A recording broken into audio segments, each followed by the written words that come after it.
adoração, toda reverência. A paz do Senhor, meus irmãos. Glória a Deus. Que ambiente agradável, propício, onde eu tenho certeza que grandes coisas o Senhor já fez e continua fazendo para a honra e glória do teu santo nome. Aleluia.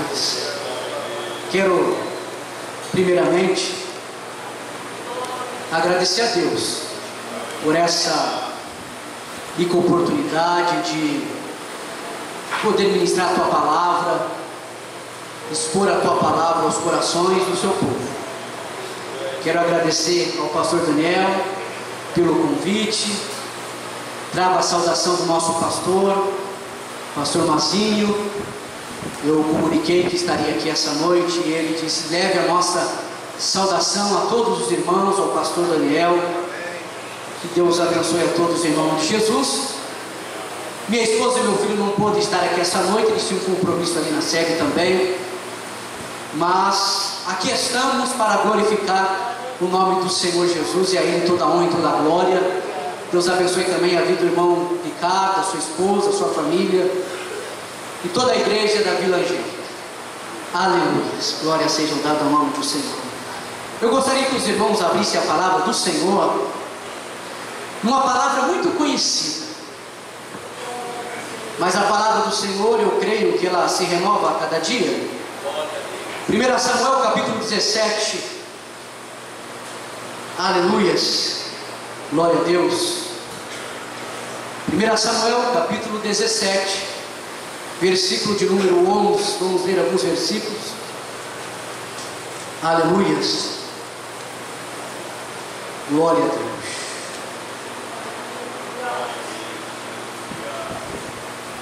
1 Samuel capítulo 17, versículo 10 em diante. Vamos ler alguns versículos. Disse mais o filisteu: hoje desafio as companhias de Israel, dizendo: dai-me um homem, para que ambos pelejemos. Ouvindo então Saul e todo Israel essas palavras do filisteu, espantaram-se e temeram muito. Versículo 15. Davi, porém, ia e voltava de Saul para apacentar as ovelhas de seu pai em Berlim. Chegava-se, pois, o filisteu pela manhã e à tarde, e apresentou-se por 40 dias. Verso 20. Davi então se levantou pela manhã bem cedo, e deixou as ovelhas a um guarda, e carregou-se, e partiu como José lhe ordenara, e chegou ao lugar dos carros, quando já o arraial saía em ordem de batalha, e a gritos chamavam a peleja. Verso 24. Porém todos os homens de Israel, vendo aquele homem, fugiam de diante dele, e temiam grandemente. Diziam os homens de Israel: vistes aquele homem que subiu? Pois subiu para afrontar a Israel. A dizer, pois, que ao homem que o ferir o rei o enriquecerá de grandes riquezas, lhe dará sua filha, e fará isentar de impostos a casa de seu pai em Israel. Versos 32 e 33. E Davi disse a Saul: não desfaleça o coração de ninguém por causa dele, teu servo irá pelejar contra este homem, contra esse filisteu. Porém Saul disse a Davi: contra esse filisteu não poderás ir para pelejar com ele, pois tu ainda és moço, e ele homem de guerra desde a sua mocidade. Amém? Até aqui, os irmãos conhecem a história. Glória a Deus, bendito seja o nome do Senhor Jesus. Queridos, estamos aqui diante de um acontecimento conhecido de toda a igreja. Mas voltando um pouquinho, nós sabemos que até o capítulo 8 de 1 Samuel, povo de Israel, ele era governado diretamente por Deus. É o que nós chamamos de teocracia. Deus, cracia, governo de Deus. Deus governava o seu povo diretamente. Não havia nenhum tipo de governo humano que fazia essa intermediação. É claro que Deus usava homens entre o seu povo para que o governo de Deus tivesse êxito. E Deus usava dois tipos de homens na teocracia. Deus usava os profetas e Deus usava o sumo sacerdote. O sumo sacerdote era a voz do povo para com Deus, e os profetas eram a voz de Deus para com o povo. Mas diz a palavra do Senhor ali em 1 Samuel, capítulo 8 em diante, de que Samuel, que naqueles dias ele era o juiz, ele era o sumo sacerdote também, e também era o profeta. Então ele era o instrumento de Deus para levar as argumentações do povo para com Deus. Ele ouvia Deus e levava ao mesmo tempo as palavras de Deus, o direcionamento para o povo. Mas diz o texto que Samuel já está velho. Mas tem um grande detalhe: além de ele estar velho, que o problema não era a velhice, o problema era que os filhos do profeta Samuel não andavam no mesmo caminho que o pai. Então eles não tinham os requisitos necessários para herdar o sumo sacerdote. Então o povo se levanta dizendo: olha, não dá mais, Samuel já está velho. Deus me livre sermos intermediados pelos filhos de Samuel, que estão distantes do caminho do seu pai. Então o povo tem a grande ideia de querer fazer como as nações vizinhas, deixar de ser governados diretamente por Deus para passarem a ser governados por um homem, através de um rei. Aleluia. E nós sabemos que o primeiro rei levantado para agora assumir essa nova direção de governo é o rei Saul. Saul foi escolhido por Deus, não pelos homens, não confunda. O povo quis mudar a forma de ser governado, mas quem escolheu Saul foi Deus.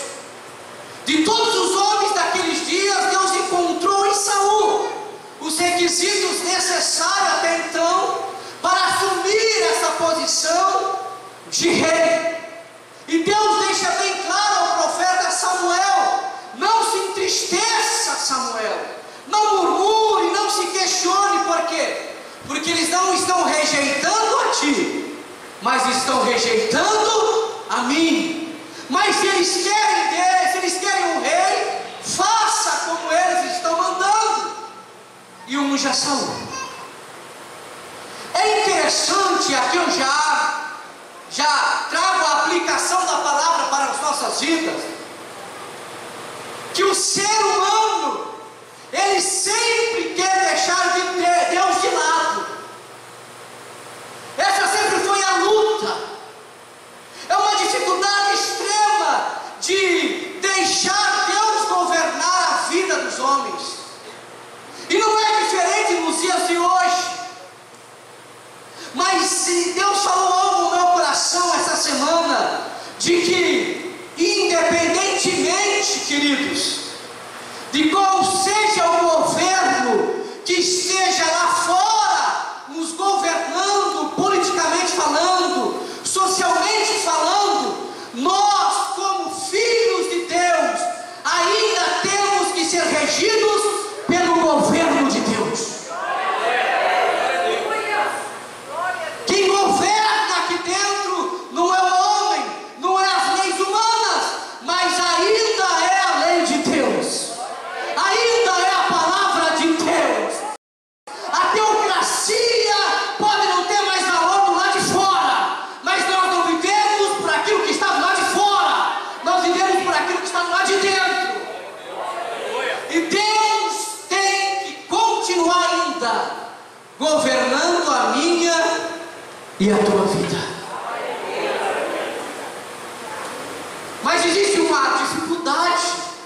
em permitir que Deus governe a nossa vida.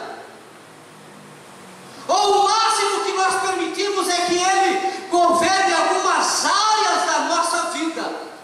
Mas aqui não, Senhor, aqui o Senhor não toca.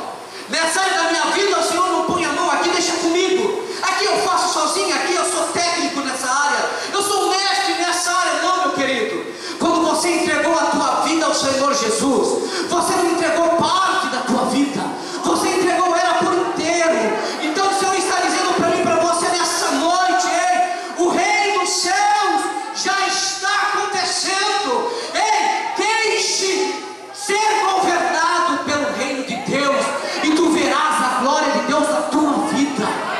Sabe por que muitas coisas não estão acontecendo ainda?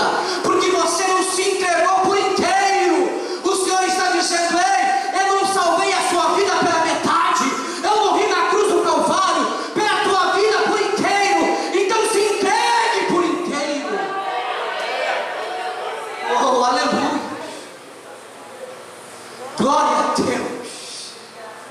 Como que está a tua vida? Mas é interessante que você talvez se pergunte: por que Deus já não ungiu Davi de imediato? Por que Deus não já escolhera Davi de forma imediata, já no momento em que o povo solicita um rei? Por que Deus vai optar por Saul e não por Davi, já que é o homem segundo o teu coração? Entenda uma coisa, meu querido: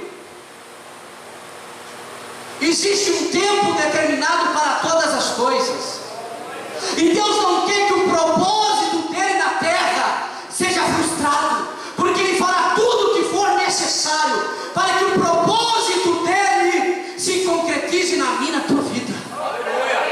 Porque quando o povo pede um rei, e quando Davi é ungido rei na casa de seu pai Jessé, Saul já governava já fazia algum tempo. Isso significa o quê? Que Davi ainda era um menino, ainda era imaturo. A teologia, os teólogos afirmam que Davi, quando é ungido por Samuel na casa de seu pai Jessé, ele tinha aproximadamente entre 12 a 18 anos. Vamos fazer uma média aqui de 14 e 16. Davi, ele era experiente em cuidar de ovelhas, em correr de urso, em correr de leão, em enfrentar os animais selvagens, mas não tinha nenhuma outra experiência de realeza, de governança. Então Deus sabe a hora certa para colocar Davi no trono. Tanto que quando Davi é ungido por Deus, ele não assume o trono imediatamente. Quando Davi é ungido rei, naquele momento em diante existem dois reis para Israel. Tem o rei de fato, que é Saul sentado no trono, e existe Davi, que é ungido rei por direito, mas ainda não está no exercício, porque Deus está preparando Davi.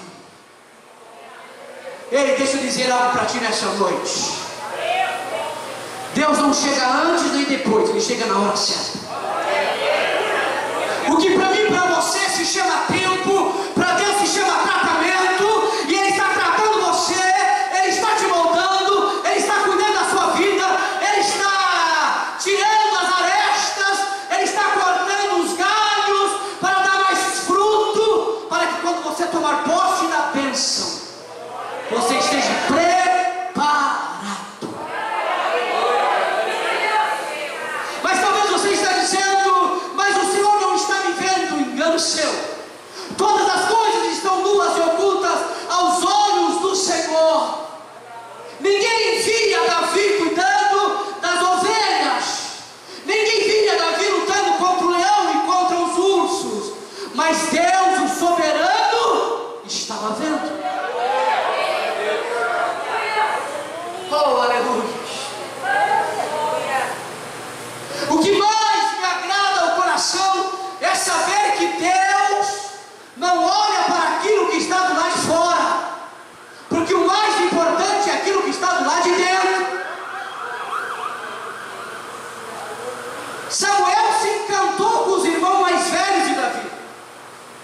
Por quê?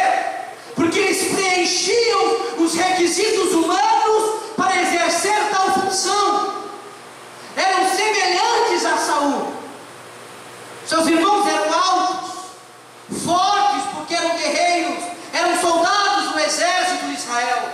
Então, aparentemente, eles preenchiam os requisitos, mas eles preenchiam os requisitos no olhar humano e não no olhar de Deus. Porque Deus não olha para aquilo que está do lado de fora, Deus olha para aquilo que está no coração.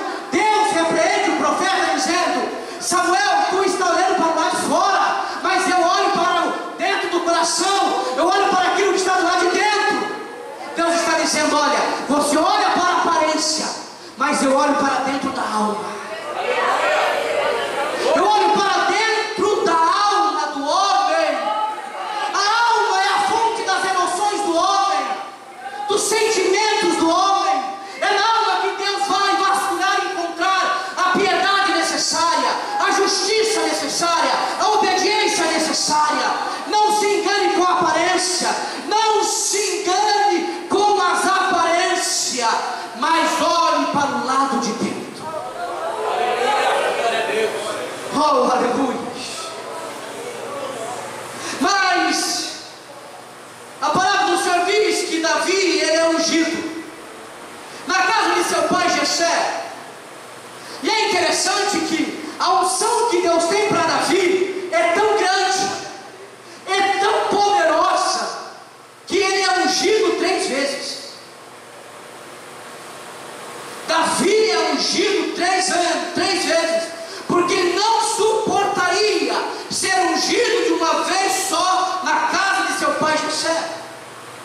Davi, ele é ungido pela primeira vez na casa de seu pai Jessé. Depois o texto sagrado vai dizer que Davi é ungido para ser rei em Hebrom, a segunda vez.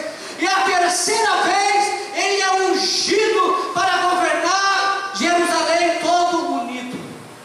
Davi recebe 3 unções de Deus. Deus sabe a medida exata. Deus sabe a proporção exata. Não apresse as coisas, diz o Senhor. Não apresse as coisas. Se Ele está dando um pouquinho de cada vez, mas vai transbordar. Vai transbordar e o nome do Senhor vai ser glorificado.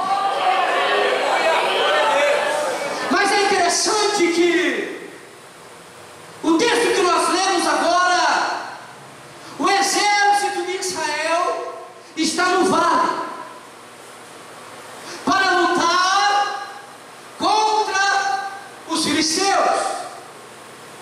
E diz o texto, diz a palavra, que o seu pai Jessé, tendo conhecimento de que não se tinha notícia dos seus irmãos, porque essa peleja durou alguns dias, ele pede para Davi ir até lá, tomar conhecimento da situação. Aleluia.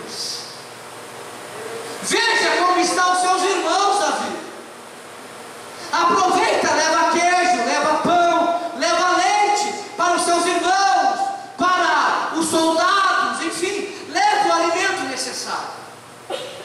Mas é interessante, e é isso que Deus tem falado ao meu coração, que o texto vai dizer que não foi uma vez apenas que Davi foi.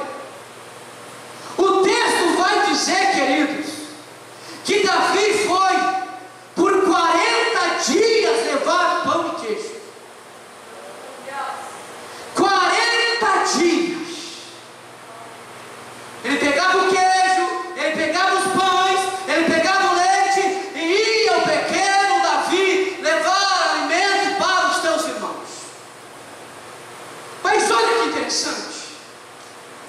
Todas as vezes que Davi ia até o vale onde estava tendo o confronto, ele observava uma coisa, pastor Daniel. O que ele observava? Ele observava o gigante afrontando o exército primeiro dia, ele olhava. Foi no segundo, olhava. Foi no terceiro, olhava. E eu acho que Davi pensava, mas que coisa! Por que eles não vão lutar com os filisteus? Que ociosidade é essa? Que falta de disposição é essa? Que falta de empenho é essa? Que procrastinação é essa? Que o exército de Israel não faz absolutamente nada. E sabe o que o Senhor colocou no meu coração? Que a ociosidade, a procrastinação, ela gera destruição. Aleluia! Mas a indignação, ela gera milagres.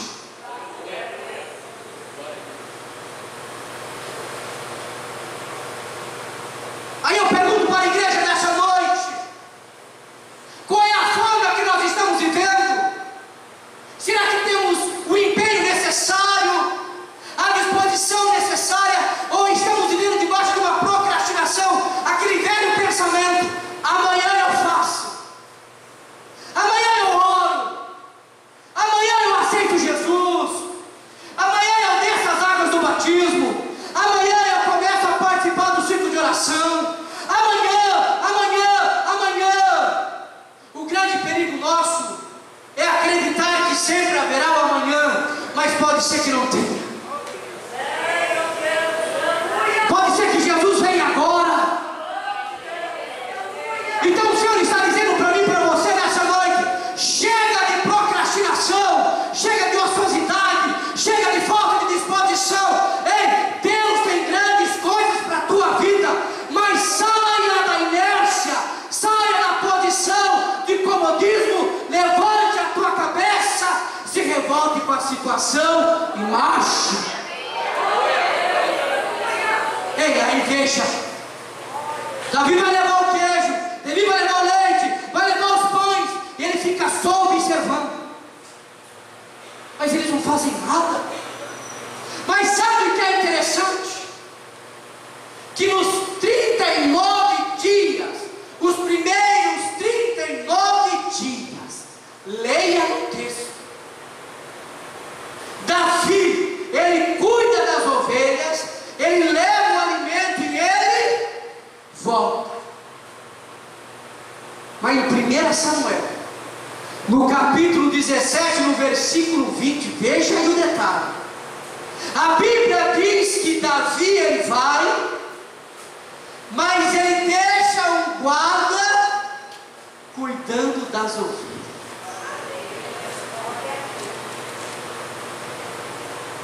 Nos primeiros 39 dias, ele sabe que ele vai voltar. Mas chega uma hora, e essa hora chegou para Davi, no 40º dia, ele se revoltou com a situação. E algo dizia para ele: hoje eu vou deixar alguém cuidando das minhas ovelhas, porque eu não aceito mais ir até aquele vale e ver aquele gigante afrontando o exército de Deus vivo, e ninguém faz absolutamente nada. Hoje eu vou para a guerra, e se eu não voltar, alguém já está cuidando das ovelhas do meu pai. E não está na Bíblia, mas eu fico imaginando Deus lá em cima, só olhando os exércitos, o gigante afrontando, e Deus, pelo amor de Deus, Deus falando para ele: pelo amor de Deus, será que não tem alguém aí para lutar contra esse gigante? Eu acho que quando Davi disse: eu irei, eu acho que Deus pulou do trono e disse: até que enfim alguém com fé suficiente para derrotar os inimigos. O Senhor está dizendo para mim e para você nessa noite: se você não se posicionar diante das dificuldades da sua vida, você será um escravo das dificuldades a vida inteira. Faça alguma coisa, reaja.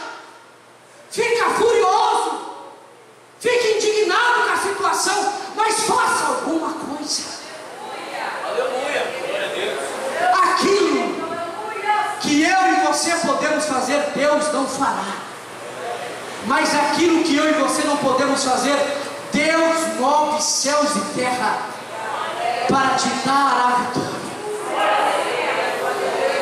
Chega de deixar para amanhã.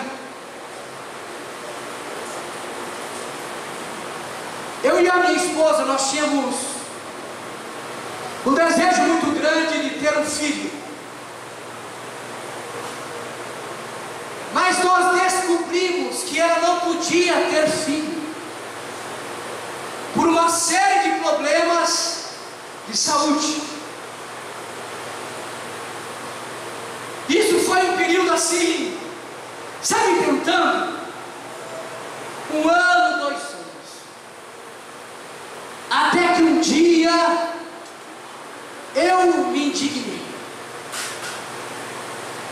e falei: Deus vai me dar um filho.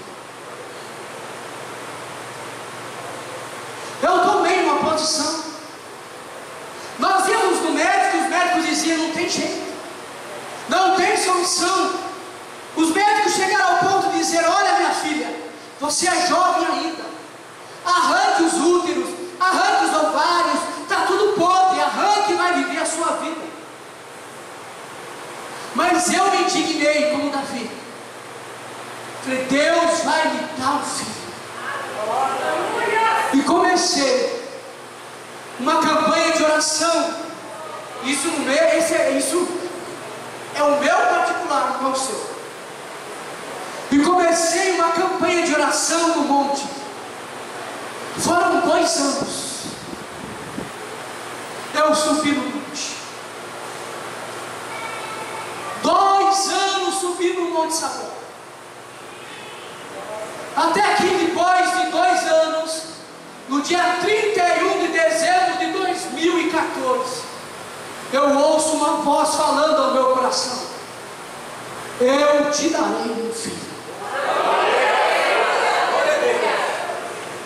Com uma ressalva: eu te darei um filho, porém não faça como meu servo Abraão. Premissa. Como assim? Porque vocês sabem que Abraão quis dar um jeitinho. Não quis dar um jeitinho? E deu, né? E eu não entendi, como você também, já pensou besteira. Na semana seguinte, nós vamos ao médico. A médica, quando ela nos viu, ela falou: não acredito que vocês ainda não tiveram um bebê. Por que não voltaram antes? Aí ela falou para nós assim, colocou um papel na mesa, e ela falou assim: vamos por 3 caminhos. Vamos começar do mais fácil até o mais difícil. E ela deu 3 situações aqui, para que ela tentasse e quem sabe engravidasse. Inseminação artificial, medicação. E não dá mais um pouquinho de som para mim. Quando ela coloca tudo aquilo na mesa, e ela diz para minha esposa: agora escolha, qual é o procedimento primeiro que vocês querem seguir? Minha esposa disse para ela: doutora, eu vou deixar para o meu marido escolher. A médica olha para mim e diz assim: escolhe, Maurício. Quando eu olho para as alternativas, a voz veio no meu ouvido: eu vou te dar um filho, mas não faça como meu servo Abraão.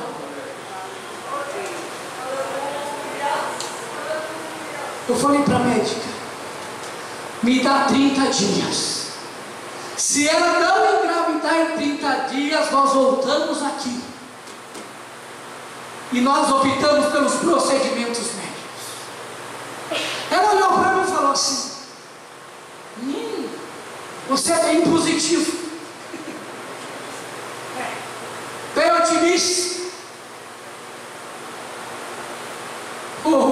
Aleluia. Deus é poderoso. Deus é fiel. E a minha esposa engravidou. Só que a gestação dela foi um terror. Parece que ela ia morrer. Ela não ia sobreviver. E chegou um dado momento que ela já estava fazendo a oração: Deus, eu vou morrer, mas dê sabedoria para o Maurício cuidar do menino. Ela já estava se entregando. Ela falava assim: eu vou morrer. Mas o Espírito Santo falou comigo e disse: diga para a tua esposa que o que ela está gerando não é Benoni, não é para a morte dela, mas o nome do menino será Benji, filho da minha mão direita, filho da felicidade. E o menino nasceu e se chama Benji, mas ela vai morrer. Eu quero dizer para ti nessa noite, não era nem isso que eu ia pregar, mas o Senhor está dizendo para mim e para você: chega de procrastinação, se revolte com a situação e vai em busca do teu milagre.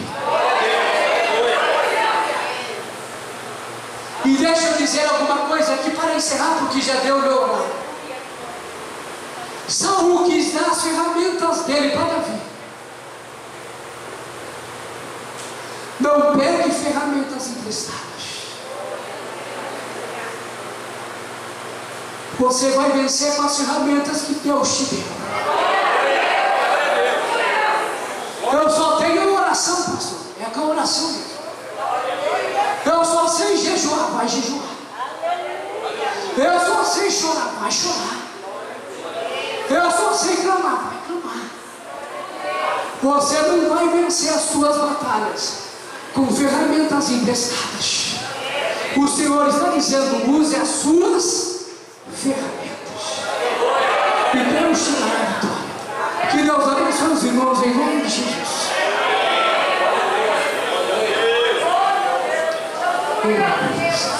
Vamos se colocar de pé. Me perdoe, irmãos, pela voz, estou bem gripado.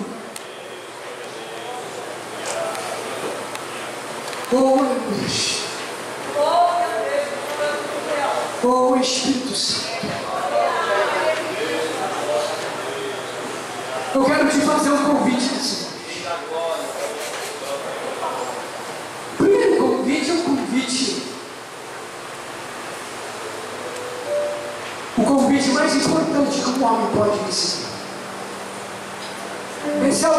Se alguém nosso meio nessa noite que ainda não entregou a sua vida a Jesus, e que você tem lutado com todas as suas forças, mas não tem conseguido, Jesus te chama nessa noite. Alguém nosso meio nessa noite que quer entregar a sua vida para Jesus, levanta sua mão para que possamos conhecer. Tem alguém no nosso meio? Oh, Espírito Santo.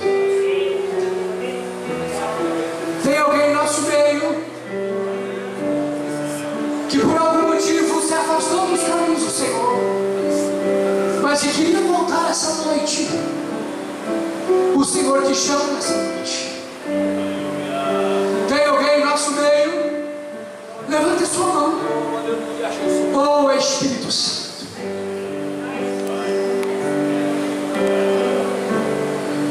Todos são Deus. Mas eu quero fazer um convite todo especial nesse momento. Você que tem visto que a tua vida não tem caminhado, é uma ociosidade tremenda, é uma falta de ânimo, desânimo descontrolado. E Jesus te chama nessa noite para revigorar a tua alma, porque Ele quer que você pense os gigantes da sua vida. Eu gostaria que você desse um passo de fé e viesse aqui à frente. Jesus está falando no teu coração nessa noite. Não é com o vizinho da direita nem com a esquerda, é com o teu coração. Jesus quer realizar milagres na tua vida, e Ele te chama nessa noite, porque Ele diz para você nessa noite: o que eu tenho para a tua vida é grandioso. Eu tenho grandes coisas para a tua vida. Tem alguém no assunto nessa noite? Se não tiver, não tem problema. Nós vamos orar aqui mesmo, e Deus vai te dar vitória em nome de Jesus. Oh Espírito Santo, tem alguém que está vindo, meu irmão? Oh Espírito Santo, talvez você tenha olhado para a tua vida e diz: nada tem acontecido, tudo do mesmo jeito. Eu planejei tantas coisas para 2023 e nada aconteceu. Jesus te chama para mudar a tua vida nessa noite. O Deus de Davi te chama nessa noite. Oh Espírito Santo, não fique no seu banco. O seu compromisso não é com homens, é com Deus. Não deixe que a timidez te impeça. Não deixe que a timidez te impeça. Jesus te chama nessa noite. Se revolte com a situação. Venha. Jesus te chama, porque Ele tem um milagre para a tua vida. Ele diz para ti: esforça-te, tenha bom ânimo, e eu te ajudarei. Tem mais alguém que nos orar? Tem mais alguém que vem em nome de Jesus? Eu não tenho poder de te convencer, mas o Espírito Santo